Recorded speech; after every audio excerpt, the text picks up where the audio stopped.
Everyone, welcome back to 2 Hours on a Sunday. I'm Brian, I'm Nick. and today we are diving into the many adventures of Winnie the Pooh. Yay. More importantly, we're diving into the Disney live-action film Christopher Robin, Yes, made in 2018. 2018, I saw it this morning for the first time. for the first time ever. How many times have you seen it? I've seen it 3 times.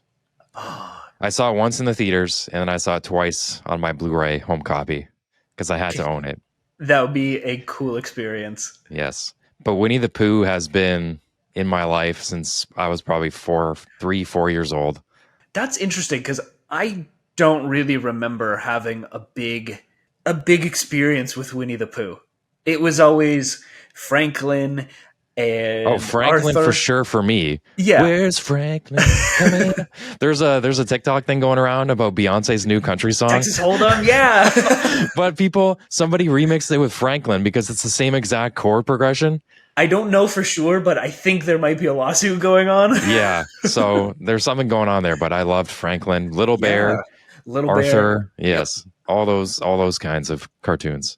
And I remember seeing one of the movies from the early 2000s, but I don't remember being really, really into it. I don't even remember reading the book. But funny enough, 2 weeks ago, Bree found an old copy of The Adventures of Winnie the Pooh at a thrift store. And we picked it up. And then you said, hey, let's do the podcast on Christopher Robin. I'm like, perfect timing. I didn't get to read it, but I started reading it when we were in the store. Yeah. And it was, chapter 1 was Pooh trying to get up into the tree with the bread balloon. Yes. And then being attacked by the bees, that was the first movie.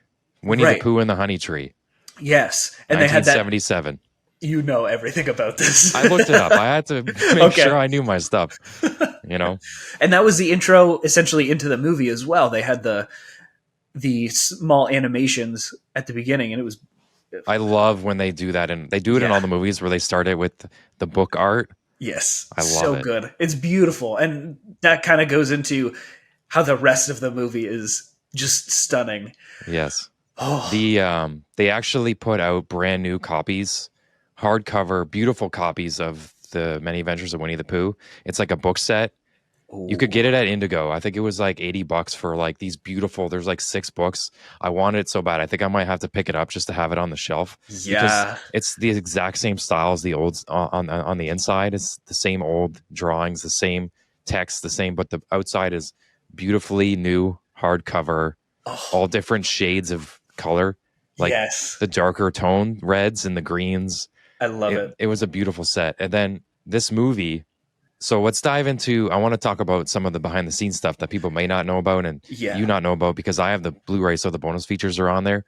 Right. But in order to make this movie look as good as it does, because it is beautiful. I don't know. I don't understand. They made every single character as a stuffed animal. That makes sense. So how they look in the movie is the exact way the stuffed animal looked. Yeah. And they actually sold that set. You can see on Jim Cummings' Instagram and his YouTube, he has Tigger and Pooh from this movie. Like they just gave it to him because he's the voice, so he gets to take them home. And he does Instagrams of doing the Pooh voice and the Tigger voice all the time. And I follow him just so I can have a joy in my life once a day, And so they built the full stuffies, and then there was behind the scenes of Jim Cummings walking in and seeing Winnie the Pooh. All the bear just sitting there. He's like, and he as soon as he saw me, picked him up and he hugged him. And he says, he's been my friend for many. It's like it feels so good to see him, in person. And so they had them on set for the actors to hold and walk around in. But they also had versions of the stuffed animals without all the fur. So they're like the ones that can they can toss around. Or Eeyore can have his tail get pulled off. They don't have any fur or anything. They're just basic shapes that look like them. Yes. Right? They're not fully detailed. And then they have, which are the ones they can put, they have rigs on them so they can move them around. Yes. And then the ones, like the scene at the beginning of the movie where they're at the picnic table, they use the actual puppets for that. I thought so. And then the people were moving them around just for reference, but then they went over and reanimated everybody. So they made full CG models. They just did that for lighting. Reference, and so they can get a visualization of what it would look like in natural light. But then for the walking scenes, they built a RC car. So they have an RC car. Yeah. And then on top of it is a blue like Winnie the Pooh, like a mold Okay, of Winnie the Pooh, but it's all blue, so it's blue screen, so they can comp the CG model into it, that's so they can cool. composite it. So yeah, Yes. they went through a bunch of different ways to do it, but they built out everything was a set, everything was real. Yep. The puppets were real, just so they had the 1-to-1 scale when Yes. scanning it in for 3D, everything was real, so that it looked real. Matt, yeah. I think that picnic scene for me is it sold it immediately. That Yes. was top quality. I thought it was the puppets. I like they were moving the teacups and the honey pot. Everything looked so real, but I guess it is the a really good job at referencing reality and putting it into CG. It Hmm. was stunning. It was stunning. And my early interaction with Winnie the Pooh, I had a lot of the books. Like, Yeah. back in the day, they had those big square books with Uh like huh. the President's Choice, kind of like kids on the The side, the the little gold. gold books. Yes, the Yeah. little gold books. I had a bunch of those, and my mom always bought me the VHSs of Winnie the Pooh. Yeah. I think my first viewing might have been when Tigger meets Pooh, Ooh, yeah. which we'll get into in the movie. Because I've watched it so much growing up, all the references in this movie just makes my heart so full. Yeah. When he does the up down, he does his morning stretches. Up down, Yes. touch the ground, puts me in the mood for food. And he does all that, and he's all full. But then, so that starts that. But then he hears Tigger, like there's a thunderstorm going on, and then Tigger comes in, and he does the classic, like the growl, Yes. Yeah. and he's on top of him, and he's like, "Oh, who are you?" He's like, "I'm Pooh." He's like, "Well, what's a Pooh?" So that whole thing, that it was like a 20. All the Winnie the Poohs are like 20 minutes. The many adventures, they're like a mini short film. Yeah. Aside from the feature length films, like the Right. Tigger movie, the Tigger movie is another one of those animated classics that's just going to make you cry every time. Guaranteed. I I saw it in remember that one. theaters. I saw it in theaters at Silver City in Windsor. And anytime Winnie the Pooh came out, I don't think I saw the 2011 one. We own the 2011 one. I've seen it now, but I don't think I saw it in theaters Yeah. because at that point I was just a teenager, and I just like what we'll get into in the movie. I Exactly. forgot who, Yep. it's the whole message. It's beautiful. But yeah, my whole childhood I had the stuffed animals. Pooh was always around because then as I grew up a little bit, my sister was younger than me. She was 3 years younger than me. So then she was getting into Winnie the Pooh. Yes. And then one of her birthdays, I think it was like her 19th or something, or 20th, I got her, Disney put out the reimagining stuffed animals, like what Winnie the Pooh looked like as his old self in the book. So I Yes. got her that stuffed animal. That's I should cool. have bought one for myself because they're so hard to find now. And like they Oh, keep putting new probably. ones out, but they're not the quality isn't what I want it to be. Yeah. It doesn't look like the way I want it to be. Sometimes they're a little off. But then the ones from this movie you could buy, and I want the Winnie the Pooh so bad because his arms can move. Like you can Ooh. sit him or stand him up. Like he has Yes. joints like he does in the movie. Cool. But he's like $120. Of course he is. Oh But yeah. somebody's selling the full set. They have the full set of Kangaroo, Piglet, Eeyore, Tigger, Pooh. It was like $600. I'm like, is that worth it? 100% it is. 100% it is.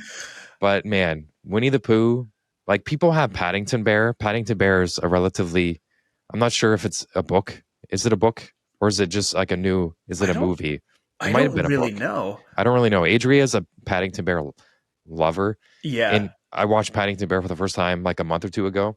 The first one is amazing. The second one's still good.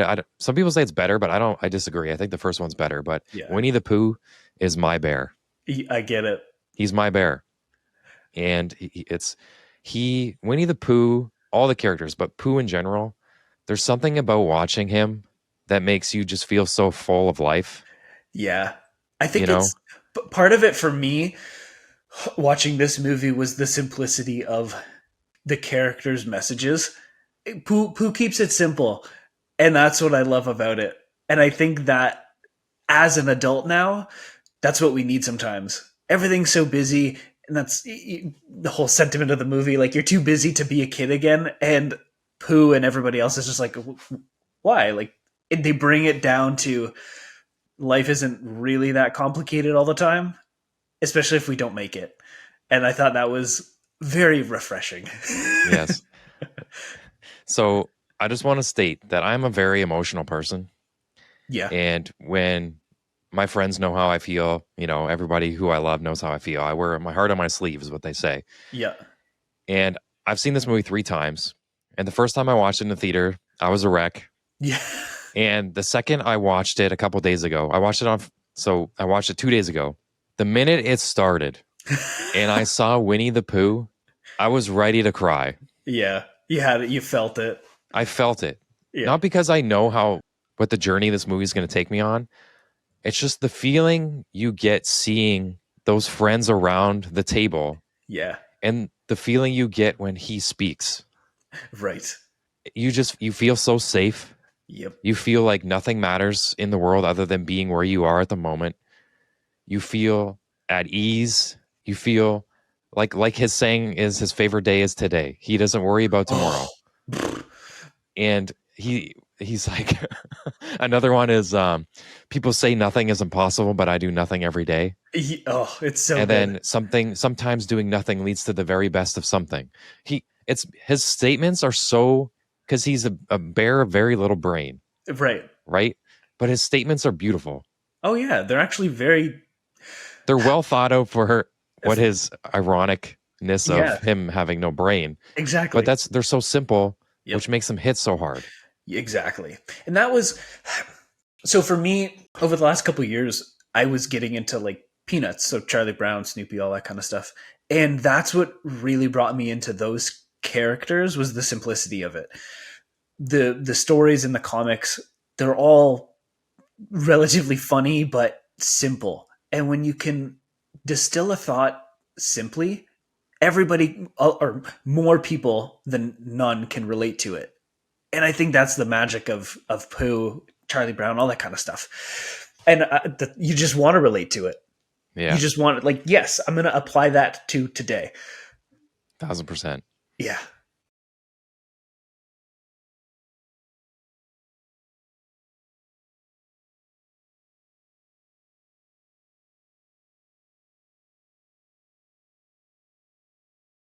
Let's dive in. Actually, before we dive in, let's talk about Jim Cummings. Because Jim Cummings is an absolute legend. Uh-huh. And now, he's not the first voice of Winnie the Pooh. Sterling Holloway was in his first feature film before he sadly passed, and Jim Cummings took over his role in 1987. But Jim Cummings was Tigger before he was Pooh, but he also wasn't the original voice of Tigger. But Jim Cummings, obviously, he's been doing it for 40 years. Yeah. Right? Or even longer. How long? 80, 87, so 90, 30, almost 40 years. Almost 40 He's years, been doing it. So for everybody, Jim Cummings is their voice of Pooh and Tigger. Yeah. So, but originally, he was the voice of Winnie the Pooh for this movie, Christopher Robin. Yes. But he was not going to be the voice of Tigger. No. And when they put out the first trailer, it was Chris O'Dowd. As Tigger? As Tigger. Oh. And the internet lit it up. Oh, they did a Sonic the Hedgehog. They did a Sonic the Hedgehog. And let me tell you, within a day, he was no longer Tigger. Wow. Because how do you, as Disney, how dare you? Yeah. Listen, Piglet, Eeyore, Owl, Rabbit, Kangaroo, they have distinct voices, but you can get anybody to kind of do those voices. Right. In a good way, in a good, fun, reimagining way. You can find somebody to do them justice. Like Brad Garrett. He was Eeyore in this movie. He did a great job.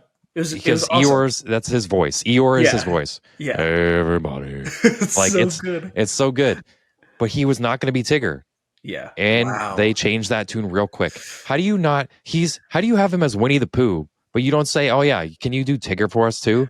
Right. Because you have been Tigger for 35, 40 years. How do you not say, oh yeah, you're going to do Tigger as well? He obviously went in knowing he was going to do both. And then when they told him he wasn't going to do Tigger, he's like strutting in. What? He's like, oh wait. Now, I wonder, I'm sure Chris O'Dowd probably would have done a serviceable job. I don't know. I never saw the trailer with his voice in it, but I wonder what it was why they made that decision in the first place. Yeah. I have no idea. I don't know. No disrespect to Chris O'Dowd, but I don't get it. I don't understand. Yeah. Step back. Yeah. Maybe in the future. No. No, after Jim. After Like Jim, long if after he Jim retires 80 or years from whatever. now, Yeah. you get a new voice, sure. And we don't let AI take over voice technology. You can't disrespect Jim Cummings like that. He's been your Yeah. Tigger for 40 years. And Yeah. he's doing your Winnie the Pooh, and you can't give him Tigger as well.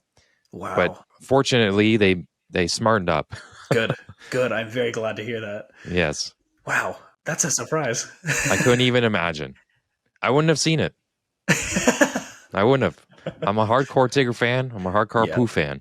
Yep. And as soon as I saw the trailer, because Tigger was the last 5 seconds of the trailer of him saying, his usual, like, I'm Tigger. Yeah. His little, I can't do the voice, but his little woohoo, woohoo, that one, Yes. Yep. like, he does that, but it was not the same. Right. And people in the comments, there were so many dislikes. Oh yeah, that's when YouTube didn't have, or Yeah. they showed the dislike ratio. Yes. But anyway, everything is fixed. And I have to say, when Disney's not remaking their animated classics, they know how to make a movie. Yeah, that is very true. Yes. Also, fun fact, Adria told me about this because she listens to the Boy Meets World podcast. Oh yeah. So Will Friedle, who plays Eric on Boy Meets World, Yes. he, in the early 2000s, he wrote a script for a Winnie the Pooh movie, a live action, where Christopher Robin is older. Yeah. Oh. But Disney didn't, they said no. So, but now Ooh. it's They like brought it back to controversial life. because they brought it back to life, but they didn't credit him. Right. So As it he is- hasn't seen it because he didn't want to. He's Oh, like, boy. it's too close to his chest, that Yeah. script that he wrote. But yeah, Wow. that's a little tidbit for you there. Interesting. Yes. There's probably been Yeah, there's probably been hundreds incidents like that. But like he submitted it to Disney because he worked at Disney, Yeah, like doing Boy Meets World and that kind of stuff. It's a little on the nose. Yeah, It's like, oh, Disney, did you save a copy in of that? 2003 or something. Jeez. It's like 15 years later. They always do that. Yeah. But in the 30s, when the first Winnie the Pooh book was written, it was a couple years after that Walt, his daughter, was reading a book, and she was reading it to him, and it was Winnie the Pooh. And he fell in love with it immediately. And so he reached out to the author to say, would you allow me the rights to make a feature film? And the author said 100%. But he was so busy at the time doing Snow White, Pinocchio, and all the early Disney films that they didn't get that thing started and like prepped and ready to go to like the late 60s, because the first Winnie the Pooh and the Honey Tree didn't come out till the late 70s. That's wild. So it took many different, obviously, stages planning, but like that author, he had to wait so long to get this thing off the ground. But then once that first movie hit, they put out like 3 more shorts within the next couple years, and then Winnie the Pooh was one of the most beloved Disney characters of all time. I'd be curious to know how A. Milne, that's the author of the books, how the sales of the books went after the release of the movies. They probably jumped up so much, and they started probably making box sets. And yeah, I wouldn't imagine even today, like he's still getting, he's passed on, obviously, but royalties probably, to the estate are for yeah, sure coming in 100%. But this movie, other than Jim Cummings, the cast, I think they nailed. I think you so can't too. Christopher Robin, the young boy who played him, he did a great job for the little screen time he was in, because this movie is about Christopher Robin going away to boarding school and growing up. Yep. And then forgetting who he was. Yep. And so the adult version is played by Ewan McGregor, none other than Obi-Wan Kenobi. Yeah, great choice. Great Amazing choice. Perfect choice.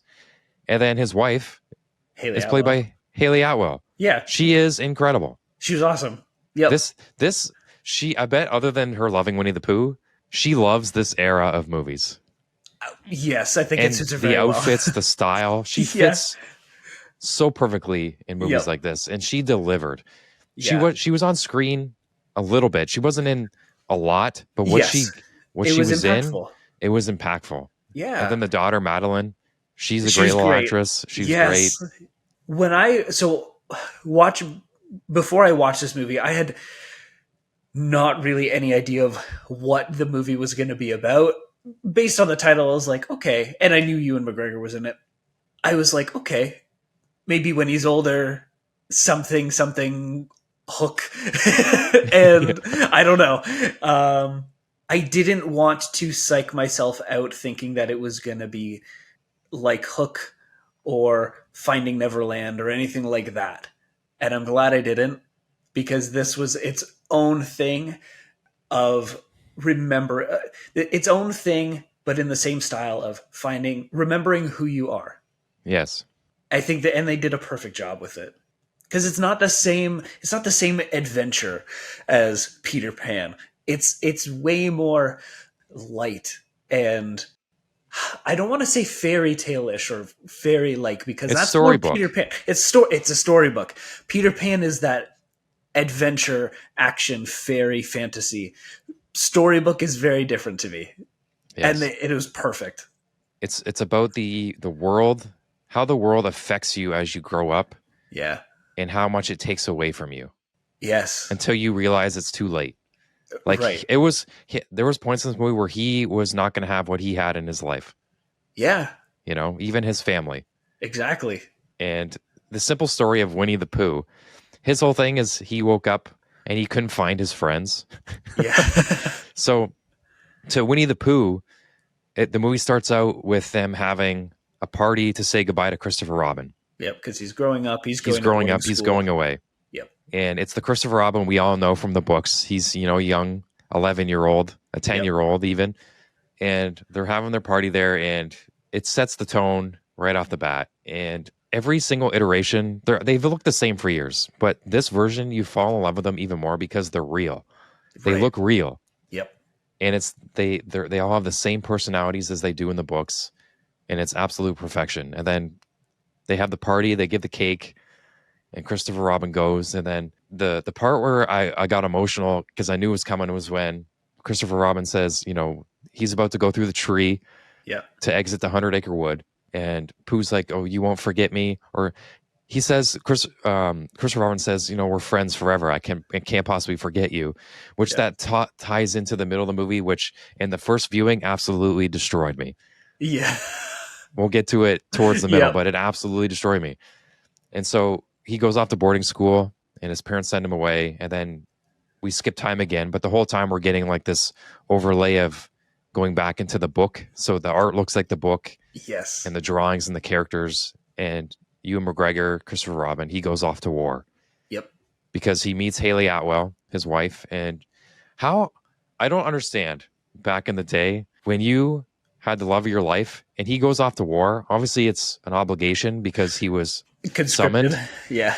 But she's pregnant with your child and she has to say goodbye to you. It's how do you do that as a mother and a woman and a wife? It'd be the hardest thing to do. Knowing he might not come back. Right. And you have his child with you. Yeah. Yeah. And they didn't even, it's touched on so simply. It's literally just her standing at the train station with her, hand on her belly. Yeah, that's it. Yeah. That's all you needed. Everything this movie does is super subtle, and I loved it. They didn't outright say much. It was all shown to us. It was excellent. It was excellent. But yeah, I loved the way they blended the progression of time with the storybook. Father passing away, him having to be the man of the house, him early, yeah. He was age 11 years, a couple years into boarding school. Then he's on the bus, gives up his seat to Haley Atwell's character, and then some other dude takes it, and then they joke, and then they're dancing together. Yes. And then he's off to war. And just like that, it's a flick of a switch. Anything can happen, and things change. And then his daughter's born, and she's having her first birthday. Yes. And he's not there because he's still at war. Yep. And then I think what's so sad is when he finally comes back from war and sees Madeline all grown up. Yeah. She's not fully grown, but she's like 5. 5, yeah. Yeah. But she has no idea who he is. Never seen him before. And then even Haley Atwell, the look on her face, other than nervousness and seeing her husband again, she's just scared because she doesn't know how Madeline's going to react. Right. And then from there, it just goes on to him getting a job at a luggage factory, company, making luggage for rich people. He's the efficiency advisor. Yeah. So he gets to sack people for a living. But for some reason, his job just takes him 14, 15-hour days. Yep. And you can tell the second he gets home that he's not a family man. Yep. anymore. Like his values have changed. His wife knows it. His daughter knows it. The moment when he goes to read her a book, And he picks and up the history book. she asked if he Can could you read a read her a book? book. Can you read me a Yeah. book? And he says, for sure, for sure. And she goes to take her book that she's been Yeah. reading and loves, but he picks up this other book because they're Like a sending her history book. away, a history Yeah. book. They're sending her away to some boarding Another school boarding for school, yeah. another boarding school for smart genius kids, Yeah. basically. But she doesn't want to do that. Right. She's read, she's done all the work. She does everything her father asks of her. Yep. And it's still not enough because he doesn't actually pay attention to her because he's so focused on his job and he's not seeing what he's missing. He knows something's wrong, but he doesn't know what to do. I mean, to be fair, he was gone to war for probably 5 years. Yeah. And now has a daughter and has to have a job to sustain the family. But he's at dinner and he says, because he says dreams don't come from nothing. Right. You know? Yeah. Everything gets twisted, right? And it's not in a malicious way. He just forgets what it was like to be a kid because he's had to, out of necessity, change. And he thinks that setting up Madeline for success means sending her away to boarding school, get her a good education, get her a good career in the future. He says it's an obligation of theirs as parents to set her up for that success. And Evelyn comes right back, essentially saying, is that actually the right thing to do? Or does she want to actually do that? Yeah. And you think, like, who is this? It's her obligation to be a kid, right? Exactly. Now. Exactly. And I think that's what everybody needs. Everybody needs that at some point in their life. And it's not fair. Life's not fair sometimes, but that is the whole sentiment of this movie. Mm-hmm. The connection that Winnie the Pooh has to Christopher Robin about Pooh's favorite day is today, but Christopher Robin at this point in his life is so obsessed with work and his tomorrow. Yeah. That he doesn't see what's happening today. Yep. And Evelyn brings that up too. She says your life is happening right now. Mm-hmm. And he was supposed to take them away for the weekend. Yep. They were going to go to their cottage to, spend time with to spend time with his family. It's like he doesn't even know his daughter. So like to get to know his daughter. Yep. And again, he gets called away to work because his boss could care less about doing anything but putting work on other people. And they said, we got to make the cuts. We got to do 20%. Yeah. He was able to get 4 or something at the beginning. Yeah. And he has to break it to Evelyn that he can't come. And the look on her face, other than disappointment, is just frustration and anger. Yeah. And like the man she fell in love with is not in front of her. Right. And from that point, they go on their vacation. And this is when the movie, I think, the character journey for Christopher has begun. Yep.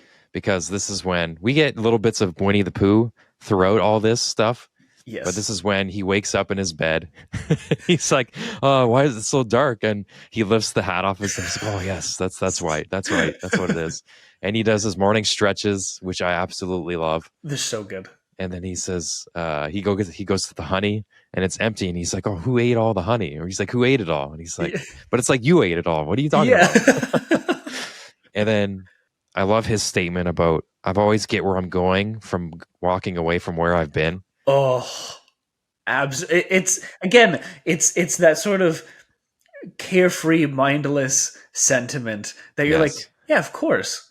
Like, why didn't I think of that? Yes, and we get montages up until then of him and Piglet holding hands in front of the doorway that would lead to Christopher Robin, like waiting for him to come back. Yep. Because to them, I don't think they know how long it's been. Time doesn't probably pass the same way. No. So at this point, he can't find any of his friends. Yeah, it's all foggy in the 100-acre wood. Hello out there. It's actually like, it's kind of creepy. They did an awesome job. I thought, just a regular day in the forest in the UK. Yeah. But no, there's something going on here. Yes. And so he goes, the only thing he can think of is to go find Christopher Robin. Yep. Because Christopher Robin always knows what to do. Yep.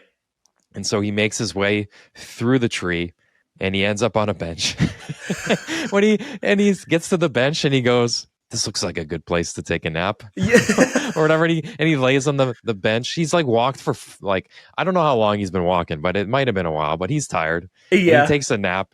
And so there's a character in this movie who's neighbors with Christopher Robin, The cards guy. the cards guy. All he wants to do is play gin rummy. And Christopher Robin, he doesn't have time for this guy. Nope. And so he sees him again as he's walking home from work, but he's knocking on Christopher Robin's door. Yeah. And so he sneaks into the forest, the middle, not the In forest, that little park. the little park that's next to his house, which the park that Winnie the Pooh's currently in. Yes.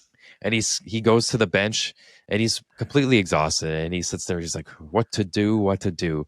And then all you hear is Winnie the Pooh, what to do indeed. And the camera kind of pans and all you see is his little nose and eyes.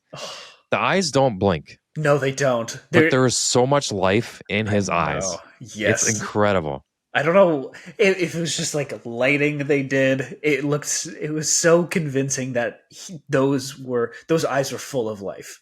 Yes. And he goes, Pooh, what are you doing here? And he's like, I've come for you, kind of thing. And then he's telling him about his friends and he can't find them. And then he says, Pooh, I'm not, I'm busy. I got stuff to do. I'm old. I'm sure you'll find them. Yeah. He says, I don't see any cracks, but a few wrinkles maybe. Yeah. Because he still sees what I love about it is when he touches his eyes, like he flattens out he says, I still see you. Yes. Like your eyes are still the same. Even though you've aged on the outside, your eyes are still the same. And even all the other characters do that later. Exactly. Like they start to see him. That actually very much mirrors what we see in Hook when the little kid kind of pushes Peter's face aside. He's like, oh, there you are, Peter. And then everybody starts to see it again. But there needed to be something to set that off. Yeah. And they have the interaction. Then the neighbor spots him again. Yeah. And so he shoves him in the coat. Shoves him in his coat. And he's like, you're squishing me. and then this is when you could start to slowly see a small switch. Like he's trying to play like it's a cat and he's like playing it off. Like this is not normally what he would be doing. But then he brings him inside and he's feeding him honey. Yep. And this is when he asks Christopher Robin if he wants honey.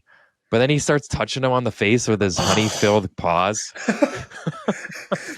I was so unsettled when he pulls his face out of the honey jar and there's just like a ring of sticky honey on the fur. And I just thought of that. I'm like, yeah, I felt like dirty. I want to like scrub everything off. And then he touches Christopher Robin, and then he has to go wash his face off. But then Pooh falls off the table because he slides off from the honey, trekking on the floor. He's trucking on the floor, and then he gets to the carpet, and he goes, "Your floor is really sticky." Yeah. So good. What's funny? Pooh is hilarious, but he's not intending to be funny. Right. But because his dialogue is so lighthearted and coming from a genuine place. Yep. And something that he just thinks off the top of his head. Yeah, he has this eternal carefree child-like sense. And yeah, it's not his feet that are sticky. It's the floor that's sticky. Mm-hmm. He's so funny. And the whole time you could see Christopher Robin enjoying that he's there. Yes. Slightly. Yep. But he says to him that you can't be here. I'm busy. I have things to do. Yeah. The adult is speaking, but the child is thinking. Yes. Because of what his daughter did before they left. Yep. She found his little box of old stuff because at the beginning, Piglet gives Christopher Robin a bag of acorns. And inside this box is the bag of acorns. And he sees that, but then also is his early drawing of all of his friends. Yeah. And Madeline says, I didn't know you were such a good artist. Maybe we could put it up on the fridge next to mine. Yeah. And he sees it again. So he's still an adult, but there's like a moment of, I remember. Yeah. Again, you know? Yep. And we get to the next morning because Winnie the Pooh falls asleep on the couch because he's eaten so much honey. I always love when Winnie the Pooh eats something, but then a minute later he's hungry. There's a rumbly in my tumbly. I think I could go for some honey. Yeah. So they wake up the next morning and Christopher Robin is awoken by a noise. Yes. And he walks into the kitchen and the way Winnie the Pooh is standing on this shelf and he says, your ladder's broken. Your ladder's broken. He says, Pooh, that's not a ladder, it's a shelf. That explains why it's no good for climbing. But he's just standing there because the whole kitchen's destroyed and he's trying to get to the top shelf. And then what I love about the scene is the can on the top shelf slowly rolling. So Yep. it's like a time ticker for the Yep. scene and how Christopher Robin's tension is building with Winnie the building. Pooh. Yep. And then finally the whole wall falls apart. And he's like, "Oh dear. Oh dear." He's like, "All right, I'm taking you I'm home. taking you home. Yeah. I can't have this right now. I have to deal with my work." And so he puts his jacket on, but the hole in the tree is not there because Winnie the Pooh says, "Well, I guess it's only where it needs to be."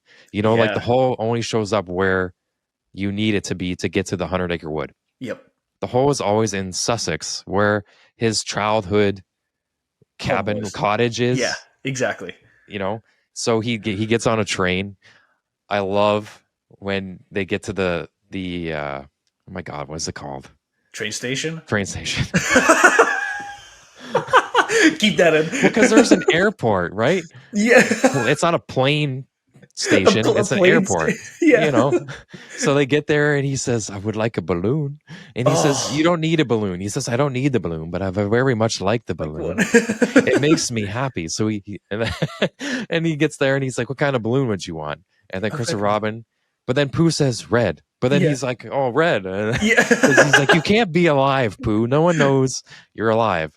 And the way he holds this balloon, the way he admires a balloon is how we need as people to admire, like friends, family, how we go about our day. Yes. A balloon means everything to him because it fills him with so much joy. Yes, absolutely. And just the way it's tied onto his paw. Yeah. I at first I thought, how is he holding it? But then they actually have that detail in there that it's like tied around his paw. It's not going away no matter what happens. And he goes to buy the ticket. Yes. And puts Pooh down. The balloon just keeps bobbing him in the face. Yeah. And then Pooh just carefree waltzes away. Yeah. And now we've got another chase on our hands. Yes. I love how this whole bit is what an adult feels like on any given day, just because. Sometimes life is just crazy. It's just hectic, and the smallest things make a mountain for us. And that was exactly this. Pooh just walks away, and he thought, I've got 2 minutes to find him before the train leaves, or everything is going to be a mess for me. And I felt the stress because, I don't know, I think I'm at a stage in my life where I'm quite busy with things, you know, like with work and music. We do the podcast. Like I've got a family and a home. Yeah, like on top of all of like the work stuff, I'm like, I want to balance the family stuff. And you just feel that tension sometimes. And when I watched this scene, I laughed because I thought, I don't want to get to this spot. That's just that this movie is a constant reminder to slow down and just chill. Just chill. Don't worry about the deadline. We'll get there. Yeah. So anyway, we're chasing Pooh. We're chasing Pooh. He eventually finds Pooh, and they make it to the train. And what I love about this is his balloon gets caught in the door when they walk in, and he's like, "My balloon." Yep. And he's like, "Don't worry, you don't need your balloon." When they get to where they need to go, we'll talk about what happens on the train. But when they get to where they need to go, when they finally get to Sussex, the balloon is still on the train. Do you think that was like? Do you think that was symbolic, essentially, of childhood trying to hold on for dear life? Yes, it's definitely a symbol because Pooh has the balloon is a symbol for Pooh's innocence. Yeah, but it's also it's used to connect with his daughter later. Right. The balloon is connecting to Christopher Robin. I got it. Go ahead. The balloon is to Pooh as what Madeline is to Christopher Robin. Everything, right? Because he's got this balloon. He's holding on tight. I mean, with his paw, but he's focused on it. This is like his goal. Christopher Robin's goal too is his family. He just is preoccupied, and he's got to learn to remember it. Yes, I think that's what I kind of felt out of that. Mm-hmm. It's what's important. It's what's important to Pooh. Yeah, but what's also should be important to Christopher Robin. Exactly. You know? Oh. And so on the train, they have the little booth, and Christopher Robin is working away, and Pooh asks him if he's always carries. He doesn't call it a briefcase. He's like, "Do you always carry that with you?" Right. He's like, oh, what, my briefcase? He's like, yes. He's like, yes, it has all my important papers. Yeah. And then what Pooh says to him, he says, more important than Madeline. Right. Yeah. Right. And he says, well, no. Yeah. So But why this isn't is, she? And then he says, "Why is she with you?" yeah. Oh my You know, goodness! it's not Oh Pooh being disrespectful. It's Pooh just no, asking the questions he needs to hear, exactly. you Oh know? And he just tells him, they go through the conversation, and then he tells him, I have to do some work, so just can you please sit there quietly? yeah. And he looks out the window and he starts saying what he sees.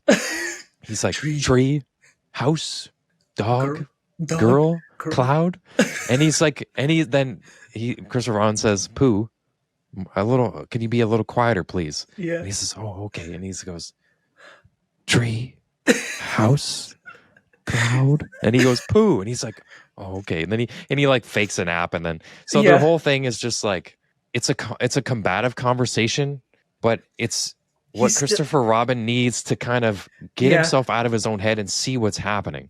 The funny, Ewan McGregor does such a good job with this because he balances that stressed adult with a glimpse of just being able to chuckle at it because he thinks like, are you kidding? Like what's happening now? Because he does after he sees Pooh whisper it, he kind of smirked. He just thought, he's like, okay. I laughed so hard.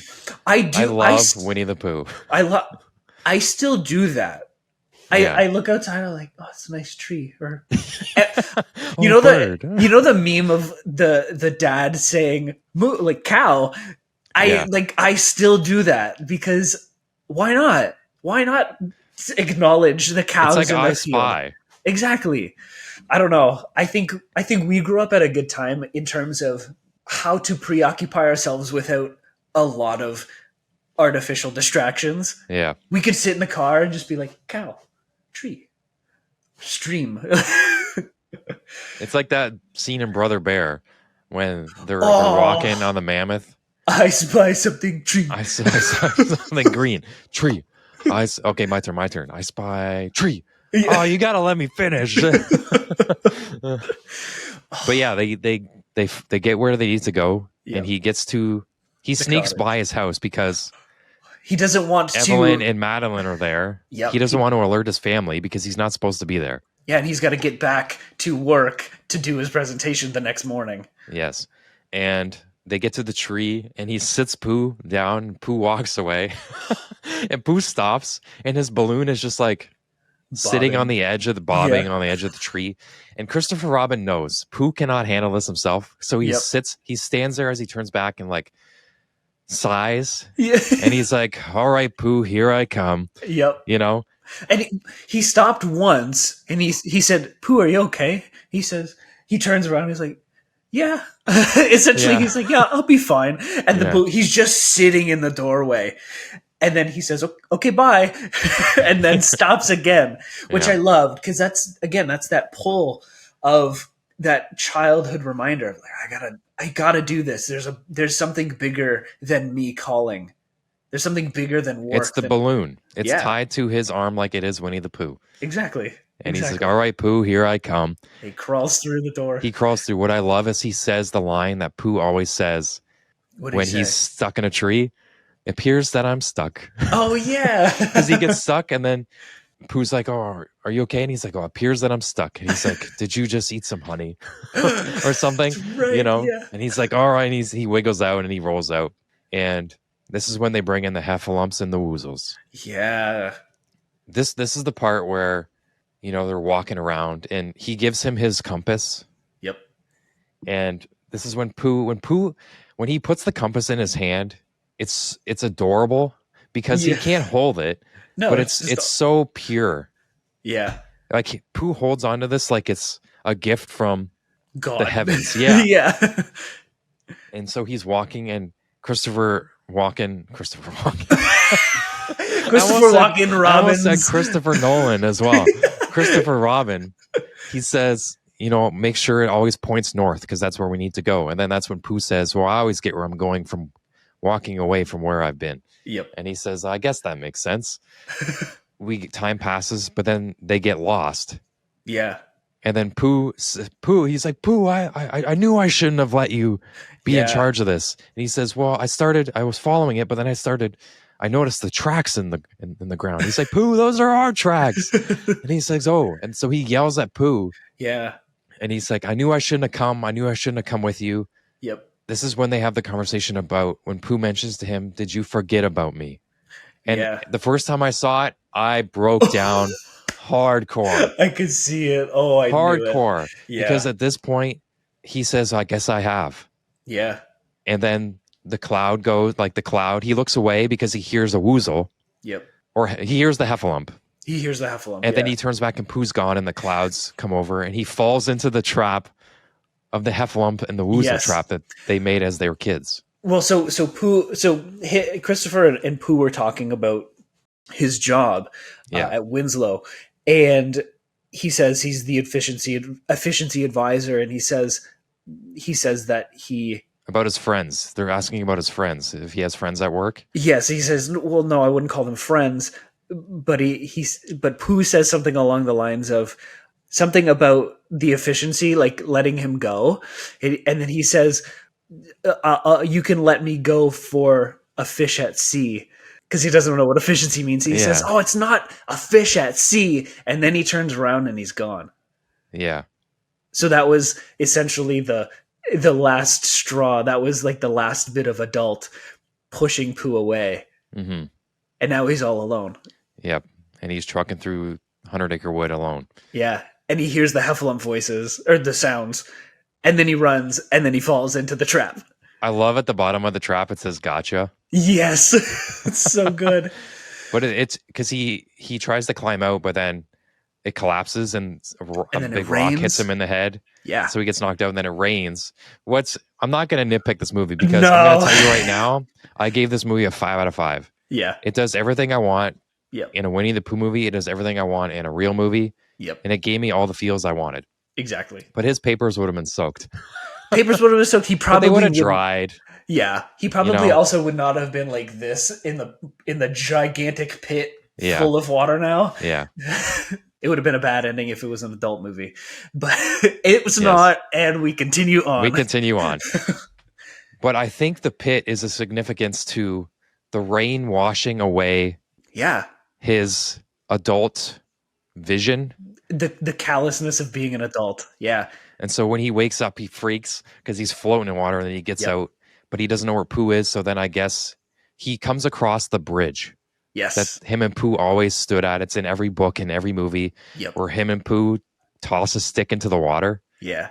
And he says he tosses a stick in, but he sees his child reflection in the water. Yep. And at that point, you see Eeyore. Yes. So it wasn't until he succumbed to his childhood memories that they showed up, because Eeyore kind of just floated. You couldn't see him in the water, but then he all of a sudden just floated on the other side of the bridge, like he just appeared. Exactly. Because Christopher Robin is slowly remembering who he is. Exactly.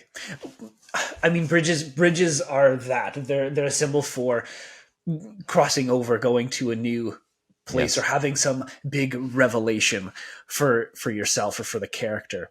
And yeah, Eeyore appears at the other side of the bridge on his back, floating towards the towards the waterfall. Here I go. A heffalump. He's like, it's me, Christopher Robin. And he doesn't know, he doesn't see him yet. He doesn't recognize him. But what my favorite part of the scene is they filmed it in a chaotic way. Yes. Like Eeyore's going towards a waterfall. So Christopher Robin is chasing him and he goes to jump in after Eeyore. He holds his nose. He holds his nose. He takes this big leap. And it's only a foot deep. Yep. And he's like, oh, yes, I'm an adult now. And he laughs for the first time in this movie. He does. Again, how they filmed it, that chaotic feeling, we're seeing it from his perspective now as a kid, or learning to be a kid again. Yeah. And they do that after he picks him up. They go into the field and let's go, Eeyore. Yeah. And they find everybody else in the tree hollow. Because they find Owl's house knocked over. That's right. And then they find out that the what is that called? The weather vane. The weather vane. They find out the Yeah. weather vane is making the screeching noise Yep. that's scaring everybody. Yes. And they find him in the tree. And what I love about the scene is what we loved about the scene in Hook. Yeah. They're too scared to come out, and they always, Tigger's like, I always see a heffalump. He's like, that's a heffalump. He's gonna get us. And then Eeyore still is following them as well. Yep. But then he's like, I'm not a heffalump. I'm Christopher Robin. And he's like, you're not Christopher Robin. Christopher Robin would know what to do. Yeah. And at this point, he takes out his umbrella. Yeah. He walks away, and he places Eeyore down, and he starts fighting the imaginary heffalump. Yeah. And there's a couple moments where he's fighting it, and then Eeyore, his glaze goes over, and he sees him. He says, oh, Christopher Robin, you are here. Yep. And then he says, come on, Eeyore, we have to defeat the heffalump. And then Eeyore's like, oh, and he's like making all these noises and like playing along with Christopher Robin, because this is the first time Christopher Robin has played in like 40 years. Exactly. And Eeyore kind of adds to it, and he says, oh, there's a whole herd of them. Yeah. So at first, from the way I interpreted it at first was, I think Christopher thought, I'm going to humor them and going to say I fought off a heffalump. But then he gets into it after he sees Eeyore getting into it. And then he truly does defeat the heffalump because he keeps attacking the briefcase. Yeah. And that's it, right? The heffalump is the adult. It's the duties that distract us from. It's the important papers that aren't so important. Exactly. It's a great scene. Yep. It changes his whole perspective on life. Yeah. Because he goes back to the group and they all recognize him again and they all give him a hug. Yep. And they ask where Pooh is, and he knows exactly where Winnie the Pooh went. Uh-huh. In this scene, I didn't cry this time when Pooh said, you forgot about me. I cried at this scene. This was, yes. This was yeah. And it's him apologizing to Pooh Uh-huh. and understanding where he went wrong, and Pooh just being a friend. Yeah. And just have his voice, Winnie the Pooh's voice, just it brings up emotions in me that I never thought anything could make me emotional that easy, you know? Right. And doesn't he like just lean on him a little bit? He does. And it's so like, it's just a full body tap. And he just sits there. Ewan McGregor, I don't know if you noticed, he's wearing a red vest. A red vest like Winnie the Pooh has on. Yes. And he ditched his trench coat and his hat because that's like the sign of his like job. Yep. And he's sitting there on the stump just looking at the sun. They're talking about their favorite day. Yeah. Today. You know, today. And then he has to go back to the meeting. But right? He falls asleep. He falls asleep. And he Till wakes the up next morning. And then he panics, and then he grabs his briefcase and goes back into the tree. But secretly, Tigger took all of his important stuff out of that briefcase and filled it with stuff to remind them of him. Well, Tigger and Kanga were like, here, we've got your briefcase. We cleaned it all up. Everything's good to go. And he thinks it's all good. And he doesn't check it. No. Ever. No. Until I trust these toys. Yeah. They're good. I trust my friends. Yeah. And then we find out he doesn't have the papers. Nope. And then they see when he gets back to his cottage, his family spots him. Yes. Because he sees his daughter, but he's trying to like hide, but she sees him. Yep. And then Evelyn sees him, but he says, I'm sorry, I do really have to go. But the balloon is there. He leaves the balloon. Yes. Evelyn actually like steps back from him. Yeah, you should go. We're going to stay here a little longer. And he says, do you think that's a good idea? And she says, yeah, I really do. Because this is a point where she needs that distance from him and who he's become. She has a conversation with Madeline after Madeline wrecks her room because she's frustrated. She just saw her dad for 5 seconds, thought, why the heck is he here? If not to have fun with us, to play with me before I go off to school that he wants me to go to. So she's distraught, and Evelyn comes in and she says, your dad's having a hard go of it. And I thought that was really cool because that's a great relationship. She knows that he's not him, but he can come back. Yeah. And she's rooting for him. He's just lost. And he'll figure it out. He's a smart cookie. And she believes in him. Which I thought was... They didn't need to do that. but I'm glad they did because it actually made it solidified their relationship. You know that they have a good relationship. It's built on trust and understanding. He's just lost. Hmm. And she tells her to go play, Yes. and she doesn't know how to. She's like, "What do you mean?" Yeah. She's She's like, going to "Just say, go I'm going to get play harder than mucking." anybody else. Yeah, she's just go get dirty. You don't come back in here until you're covered in mud. Yep. You know. And we get a cut back to the 100-acre wood. Yep. And Pooh sees that they have Christopher Robin's important papers. Yep. So they have to go journey to get Christopher Robin's papers to him. Yep. Or he'll be eaten by a woozle. A woozle. Because on the briefcase it says Winslow, but yeah. they think he works at a woozle. He works for a woozle. Yep. I love the scene when they're going through the door and Piglet is afraid to leave the 100-acre wood. Yep.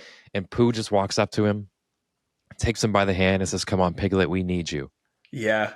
Yes. Oh, so good. It's so good. It's so good. And this is when Madeline is playing with the tennis ball, does tennis by herself, and she meets our favorite characters. Yep. Yep. And we get Tigger's song. We do. Yeah. I actually didn't think he was going to sing it. Yeah. Because it was this long throughout the whole movie. We haven't heard it yet, but they came through and I enjoyed it. Yes. Yep. And she realizes what needs to be done. Yep. She knows what that envelope means. She gets on her bike to the train station, and then Evelyn figures out she's gone because Madeline wrote Evelyn a note. Yes. And so now they're both on their way back to London. To London. who? I mean, this was in the what?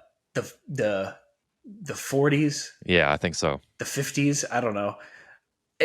Apparently, you let a 10 or 11-year-old on a train to London without any supervision.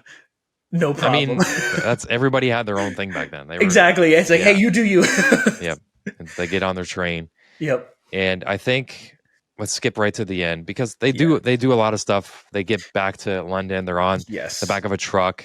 It's essentially a big cat and mouse chase scene. Yes. It's well done. It's very entertaining. I never felt bored with it. No. So we're back. Ewan McGregor is about to give his presentation. Yep. And he realizes his papers aren't in there, and he sees the leaves and then Eeyore's tail. Yep. And then Evelyn shows up at his work to say Madeline is missing. Yep. And so that's when they go try to find them. And they end up all at the staircase Madeline got so close to the work.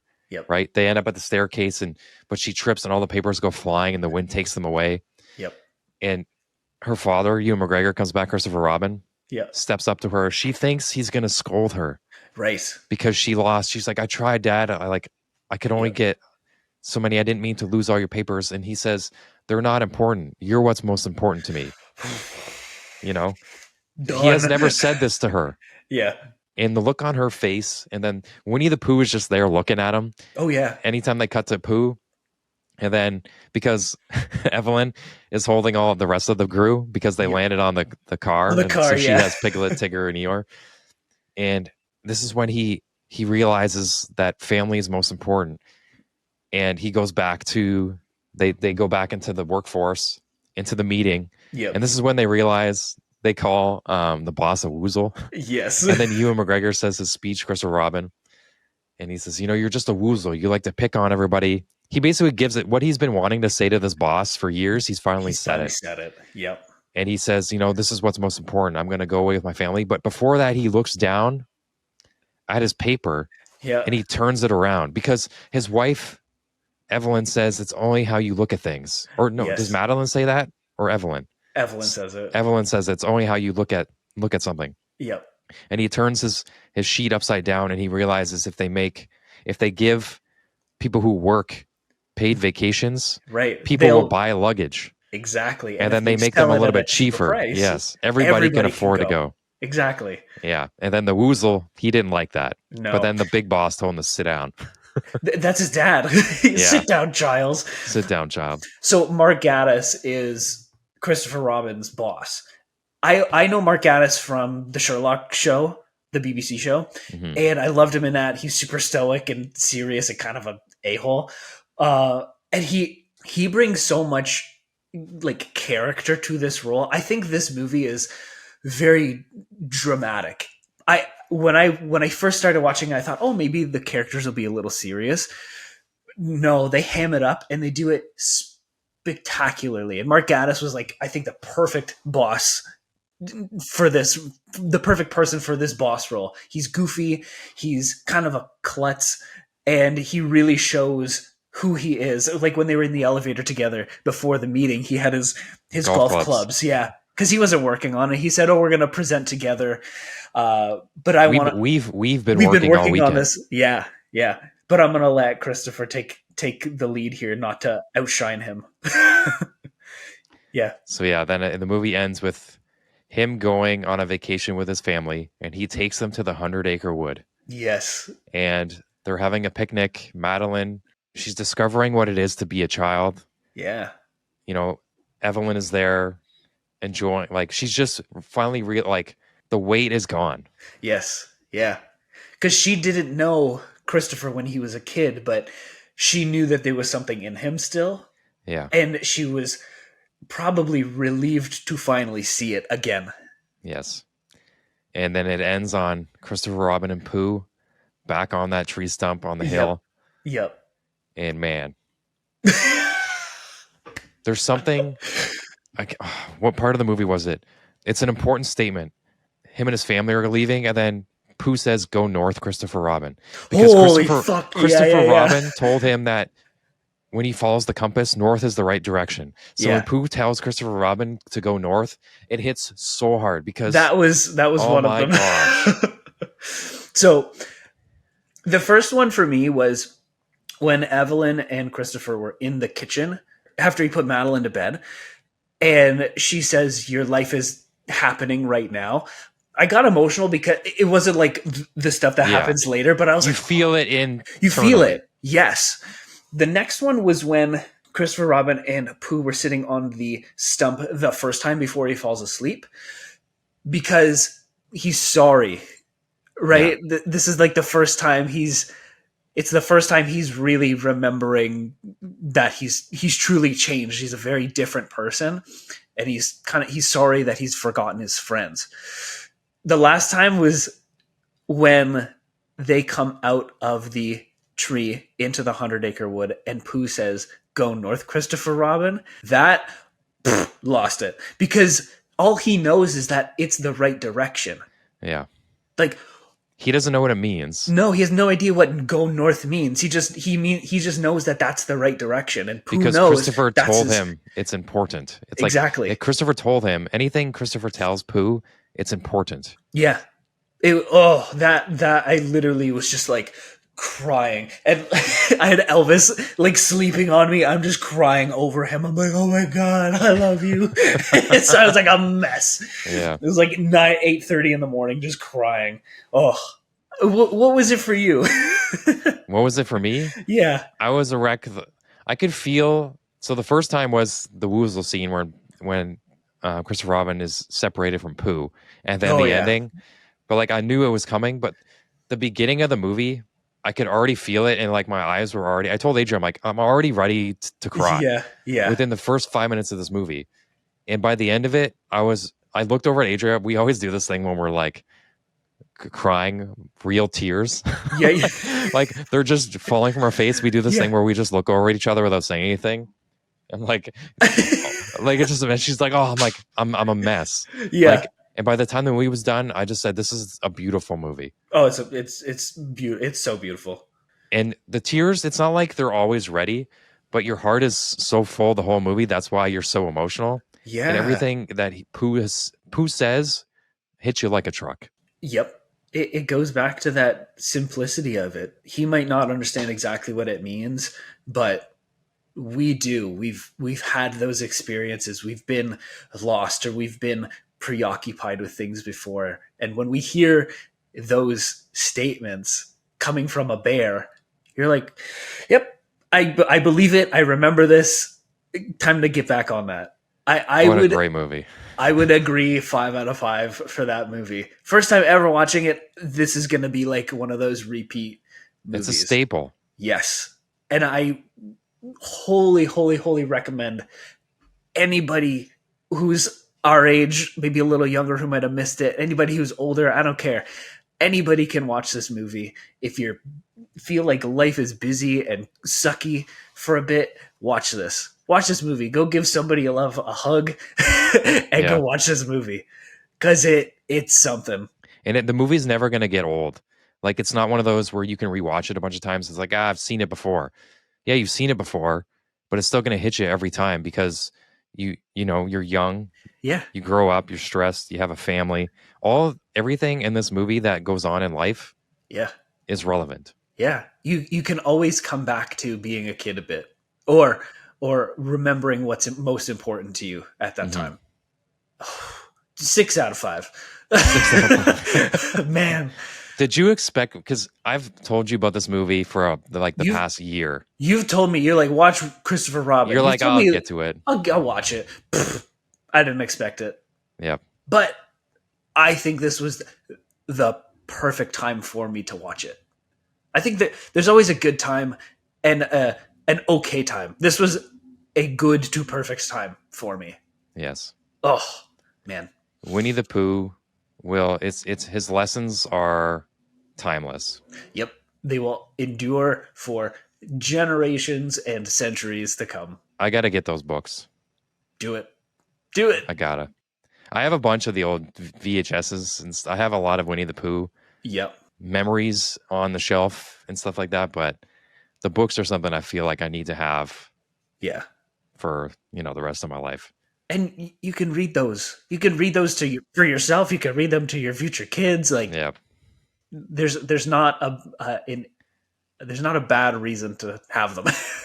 So I want everybody who's listening to tell us below if you love this movie, if you've seen this movie, or tell us what your favorite Winnie the Pooh movie is, when you grew up with Winnie the Pooh, what Winnie the Pooh means to you.